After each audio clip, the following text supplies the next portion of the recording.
What is up, everybody? It is Drew, Traveler of the Burning Abyss, here with another video, and today we have a deck profile as promised. I was actually going to go to locals today and play, and I realized that they were doing an event for Magic. They were doing a Commander event, and there was a PS5 tournament, so they weren't running Yu-Gi-Oh! Today because they had, I think, 41 players for Magic, which is a pretty solid number for a Commander tournament. But I opted to pick up some cards while I was there regardless, and we're going to be going over a Floowandereeze deck profile. My first particular iteration. I've taken a few deck profiles that I've seen, mashed them together, read all the cards to learn how to, pilot the deck. It's not very difficult to pilot. If you're starting out in the game and you're trying to figure out a decent deck choice that you can run with, I think that after, being able to learn this deck in literally like 30 minutes, that you could probably learn it in the same amount of time if you put in the effort. So we're going to go ahead and jump into the main deck. Before we do, if you guys are not subscribed already, make sure you go ahead and smash that subscribe button, turn the notification bell on so you know when I'm uploading more cool and awesome videos like the one you're watching right now. And obviously give it a thumbs up because it always helps out with my YouTube algorithm. But without further ado, let's go ahead and jump into this week's deck profile. Alrighty, so Floowandereeze are pretty cool because they're this normal summon archetype that just almost does an unlimited number of normal summons. It's actually pretty cool the way that it runs, and I think that it has a lot of potential in the upcoming formats because I'm sure with a ban list, who knows how far around the corner, that they're not going to touch this deck. I don't think Dimension Shifter is going to get hit. Everyone's like, oh, Dimension Shifter, this Dimension. Listen, Dimension Shifter does not need to get hit. I'm sorry, but that card's perfectly fair. With the amount of combo decks running around, like, you need to have something to check them, and I think that's perfectly fair to have a card like Dimension Shifter to check those decks. But let's go ahead and start off with our Floowandereeze ratios. Playing 3 copies of Rabina and 3 copies of Eaglin.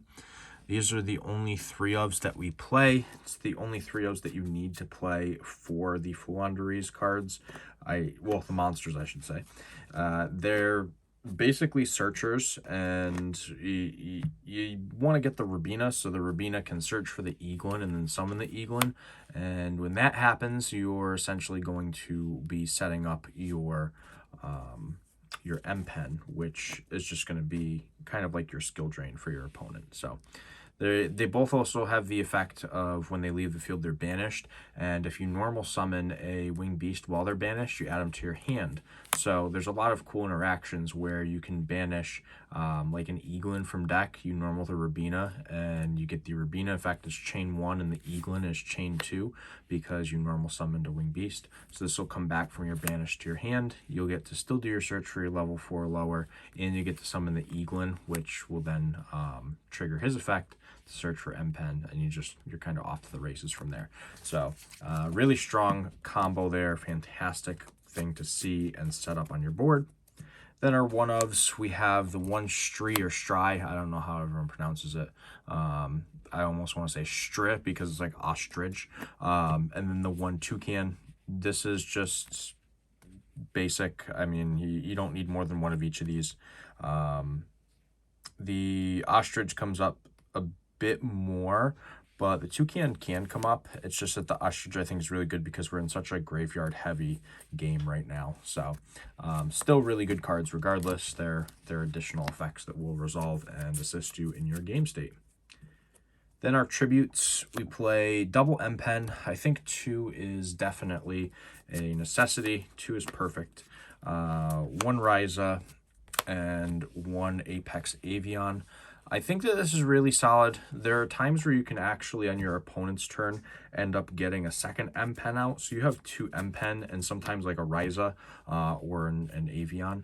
And setting up something like that, your opponent probably isn't going to be able to break your board. Like, they're just going to struggle too much. So keep in mind that this is fantastic. The M-Pen also, like, if you open up that Rabina and Eaglin combo, basically you summon the Rabina and you get to search for the Eaglin, and then you can summon the Eaglin, and then the Eaglin searches for your M-Pen. And if you have like another level 4 in hand, whether it be like the next card that I'm going to show, which is the Barrier Statue of the Storms, then it lets you do another normal summon, so you can always just summon this out. So if you open up something along the lines of Rabina and Barrier Statue, or Rabina and Eaglin in your opening hand, then you can end on M-Pen Barrier Statue, which is actually like busted. Really, really good card, really good combo. So yeah, really fantastic. But those are the spare supporting cards, our 2 M-Pen, our Ryza, our Avion, and our Barrier Statue. Then we have some hand traps, and I already mentioned this card earlier. 3 copies of Dimension Shifter. So because we're playing Dimension Shifter, we can't play cards like Ghost Ogre, we can't play cards like Veiler. So instead we're playing the 2 hand traps that really do work with this, other than something like Gamma and Nibiru, and that is 3 copies of Ash and 3 copies of Imperm. This ratio is decent, and a lot of times you do end up seeing at least 1 in your opening hand because of the mathematics involved behind the ratios. So it's actually really good. I enjoy this a lot. It's working very well for me in the test hands that I've done and learning the deck so far. Keep in mind, this is my very first draft of this deck. But I figured I would show it off because I don't think that a lot of the decks are going to vary in ratio. I think a lot of the deck lists are going to be extremely similar for this particular deck, which is fine. Like, there's nothing wrong with that. It's just a very cookie cutter deck to be putting together. It's not something where there's room for excessive variation. But those are all of the monsters and hand traps. We're going to move on to our spell cards now. We have 3 copies of Map and 3 copies of Adventure. I think that you have to play 3 of each of these. It's just kind of a necessity. So keep in mind that when you are putting this deck together, that this is, like, if you're playing on a budget, this is going to be one of your higher cost cards, because I think they're like $14 or $15 a piece. And if you're trying to play on a real budget, then you probably wouldn't even get Rise of the Mega Monarch, because he's like $70. But I think that overall this deck is a little cheaper than some of the decks running around, depending on what you play. There's a lot of room for variation. Like, that's what I'm trying to get at, is that you can make it a little more budget, but there are certain things where it's like, it's not going to be as budget. But still, regardless, your map is going to allow you to normal summon on your opponent's turn when they normal summon, and it's going to help you get your engine going by banishing your Floowandereeze from deck and normal summoning from hand immediately. So it's actually really, really good. Like, it's fantastic. And then your Advent of Adventure, this card is just busted. Like, this is the fact that they printed this card for this deck is crazy. There are actually times where I'll banish an Apex Avion from my hand that I drew because I just don't need it, and I'm okay with having like the M-Pens and the Ryza as my cards to play. So Adventure is really, really solid for a lot of reasons. Then the one of, we do play our 1 Unexplored Winds, and this card is one of the best cards in the deck. It's just that you don't need to play multiples. You don't really want to like draw it naturally. You want to search it when you need it. So it's almost like a Cosmo Town. If anybody remembers how Cosmo Town works, how you like shuffle Cosmos in your deck and you draw cards, this does the same thing, but with Wind Beast, basically. So really good stuff, and it lets you tribute your opponent's monsters for a tribute summon, which is crazy. So yeah, it's like a Monarch card and a Cosmo card put together. It's actually pretty dope, I'm not gonna lie. Then moving on to our consistency / search cards, we have 3 copies of Prosperity and 3 copies of Duality. Once again, if you are playing on a budget, you're not going to be playing Prosperity. If you're trying to dull this down as much as possible to where you're not spending a ridiculous amount of money, you might want to consider extravagances, because those are maybe like $20 at most, depending on the copy that you get, whereas Prosperity I think is still like close to 150. I actually haven't looked in a while. Last time I checked, they were 150. Maybe they dropped or went up, I have no clue. But yeah, I think that 3 and 3 is really good. There are a lot of times where I do open at least 1, and it helps me get to whatever card I'm missing to get a combo going. So really, really strong setup there. Then the card that I was actually most hyped to play in this deck, It's just because I love GOAT format. That's the only reason why. That's 3 copies of Book of Moon. Like, I was actually so hyped that I could play 3 copies of Book of Moon in this deck, because if you summon your Rabina or your Eaglin and you trigger the effect, and your opponent tries to Veil or Impermit, you can just Book of Moon that card and it'll still resolve. Like your Eaglin, Rabina, Toucan, your Ostrich. Like, they all still resolve if you Book of Moon them when your opponent tries to Veil or Imperm them, because they're no longer face up. So that's actually really cool. So yeah, the books are crazy, and there are times too where like you'll get the barrier statue out and you won't have had to use the book. So you set book and your opponent tries to attack it with their normal summon monster, and then you just book their monster and then you just keep playing. It's actually fantastic. So yeah, it's pretty cool. And the last spell that we play is 1 copy of Call By. How do I go about describing and explaining this? So I think Called By is a fantastic card. My one complaint is that if I have Dimension Shifter up, this card is basically useless for an entire turn, which is unfortunate, but like there's not much you can really do about it. Like that's the name of the game. And I think that this is great for a lot of reasons, because if your opponent does try to Ash or Valor you on one of your Floowandereeze normal summon effects, you can always Call By it if you know, you don't have the Shifter up. Now, if you have Shifter up and your opponent ashes you, you can't do anything about it because it's going to be banished, and it can still activate under the Shifter. So your Called By would be dead at that point. So that's kind of the downside. But I still think that this card is really good because it's like another Book of Moon for the deck, technically speaking. Then lastly, we have the Trap, which is our Dreaming Town. So this is going to not only be a normal summon on our opponent's turn, but when we tribute summon a level 7 or higher monster while it's in your graveyard, you can actually banish it and change all monsters that your opponent controls to face down defense position. And that is actually disgusting. Like, it's just, I think it's Swords of Concealing Light. I think that's the one that has like all the skulls on it. Like, that's what this card basically does, in addition to giving you another normal summon. And that to me is just absolutely disgusting. Like, this card is so good. I almost played Snowl, but I didn't have the room for it. And if I did, I would probably play the Snowl, just because like you can Book of Moon all your opponent's monsters and then hit for piercing. Like, that's disgusting, absolutely disgusting.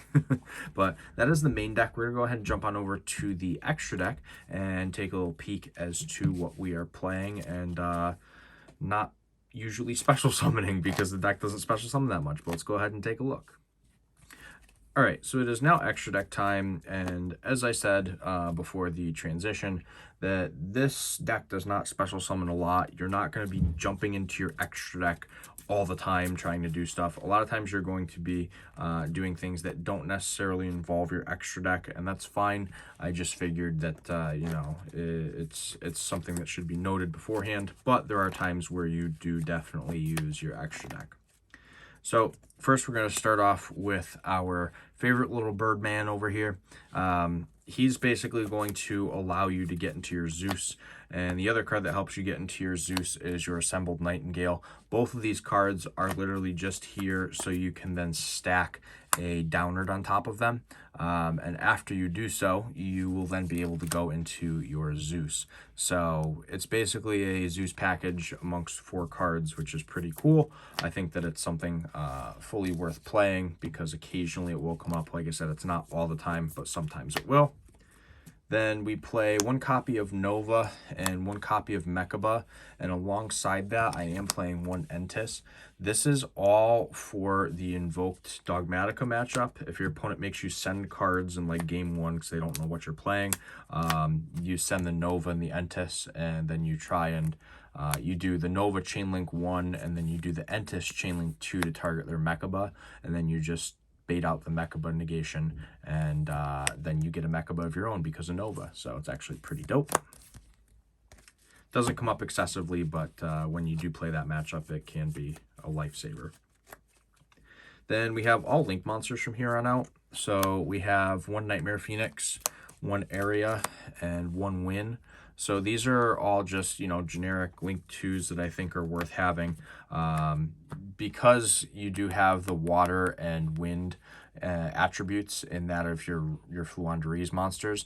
These actually do come up every once in a while. They help you link climb a little bit. It's nothing super crazy, but it can definitely be useful. Nightmare Phoenix is obviously just generic removal, but a lot of times I just banish it off of Prosperity, which is perfectly fine. A lot of these cards you're not going to end up using most of the time, so I just figured it was still worth playing those.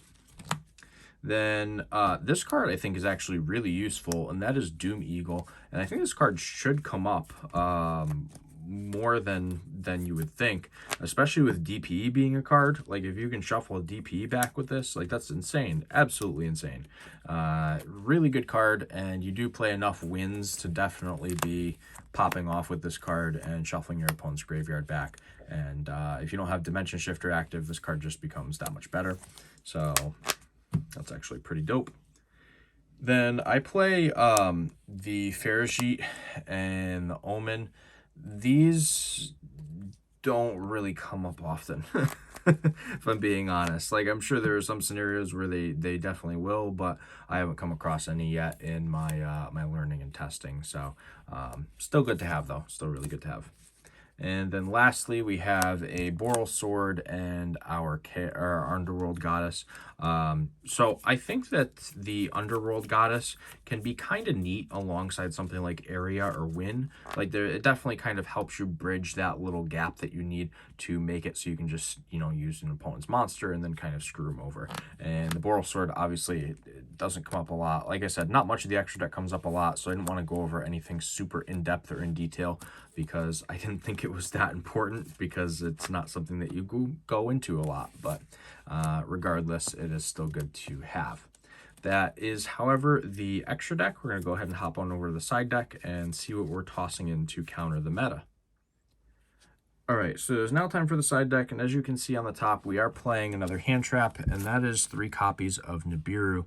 I think that Nibiru is something that a lot of decks should be main decking. This deck, I don't think you need to main deck it. I think you can side it and just toss it in when you have to toss it in.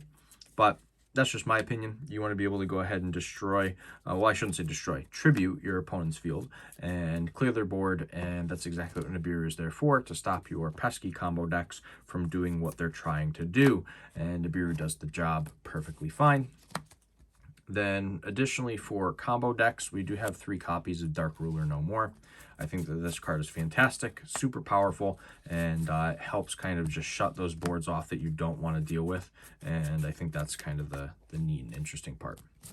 You know, you want to be able to shut those boards off so then you can just do all of your tributing and, you know, get rid of their board, which is fantastic.